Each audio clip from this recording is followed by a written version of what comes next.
Молодец, Мага, давай.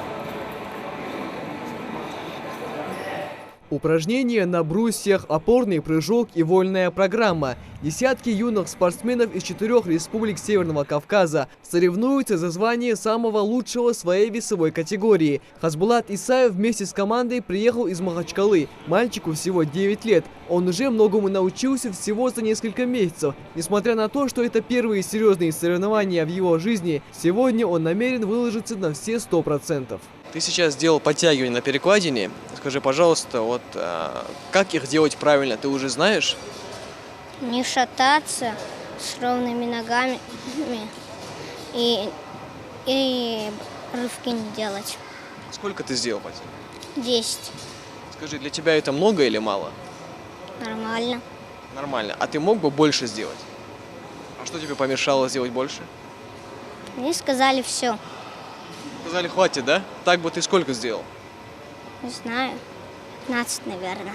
Казалось бы, что спортивная гимнастика для региона вид спорта новый, но всего за несколько месяцев более 300 детей изъявили желание обучиться гимнастическим навыкам. Родители не мечтают, что их дети будут блистать на олимпиадах. Для них главное – это прочный фундамент здоровья. Родителям очень советую, чтобы они отдали своих детей, чтобы они ради детей, ради их здоровья, чтобы они не сидели на телефонах, на компьютерах, перед телевизором. Это очень важно. Вот приходят дети, занимаются, играются. Это очень здорово. Да. Прекрасные природные данные не всегда залог успеха. Здесь важна дисциплинированность, трудолюбие и сила воли. Сайфулла Тангиев уже полгода оттачивает свои навыки и умения в местной секции по гимнастике. Параллельно он занимается боксом, и ему легко удается совмещать эти два вида спорта. К предстоящему турниру юный спортсмен отнесся со всей ответственностью. Я вот у меня подтягивался, делал много отжиманий, поднимал штанги, выседал. Что это за элемент был гимнастики? Что тебе нужно было сделать? Это называется вещь, это лимон. На нее надо прыгать за 30 секунд 20 раз. Если ты успеешь 20 раз за 30 секунд, тебе дадут 10 баллов. Превозмогать усталость и боль ребята учатся с первых минут на тренировках. Порой приходится выполнять один и тот же элемент несколько раз до эталонного. Один из судей на первенстве – многократный призер Олимпийских игр, чемпион мира и Европы Денис Аблядин. Он, как никто другой, понимает, насколько тяжело дается победа на соревнованиях и что для этого нужно делать. Уровень у ребят хороший, подготовка хорошая, для их возраста пока так и должно быть. То есть не стоит ждать от них в 10-9 лет каких-то сверхъестественных вещей. Поскольку гимнастика, она у мужчин развивается немножко дольше, и показатели идут позже. То есть понять, будет ли он гимнастом или нет, это не так сразу, что вот пришел, увидел и сказал. Нужно выждать время, нужно подождать, когда пойдут первые комбинации, первые элементы какие-то сложные, как он будет тренироваться, как он будет держать нагрузку. Гимнаст может знать все упражнения на зубок, отлично их выполнять в родном зале, но на выезде не суметь противостоять соперникам и даже собственным нервам. Но, как уверяют опытные тренеры, сегодня их подопечные готовы показать весь свой максимум на этом турнире. Я думаю, все шансы у нас есть. Мы каждый день тренировались, работали, выкладывались с этими ребятами. Я думаю, сегодня ребята покажут хороший результат. Мы долго готовились к этим соревнованиям, за организацию. Сегодня ребята будут защищать свои разряды.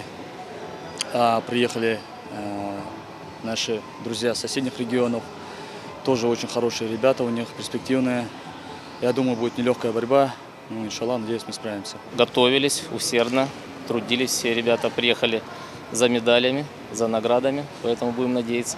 Спортивная гимнастика в Ингушетии начала зарождаться совсем недавно. И маленькие спортсмены только начинают свой путь в этом виде спорта. Организаторы соревнования в лице Федерации спортивной гимнастики Ингушетии уверены, что проведение таких турниров в республике привлечет все больше молодежи к занятию этим видом спорта, которые в будущем, возможно, станут перспективными гимнастами и прославят регион на всю страну. В первую очередь это, конечно же, популяризация спортивной гимнастики в республике, да и на Северном Кавказе в целом. Так как всем известно, что Северный Кавказ у нас славится больше единоборствами, мы решили, что нужно развивать спортивную гимнастику, так как спортивная гимнастика является основой любого вида спорта.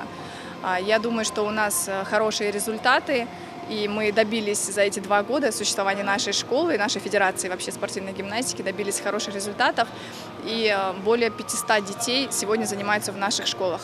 Торжественное открытие соревнований состоялось чуть позже. В церемонии приняли участие приглашенные почетные гости. Для них спортсмены, показавшие лучшие результаты, продемонстрировали свои умения и навыки. По итогам всех выполненных упражнений ребятам вручили заслуженные награды. Впрочем, главным трофеем для участников турнира стало присвоение юношеских и взрослых разрядов по спортивной гимнастике. Михаил Тангиев, Магомед Белакиев, Новости 24.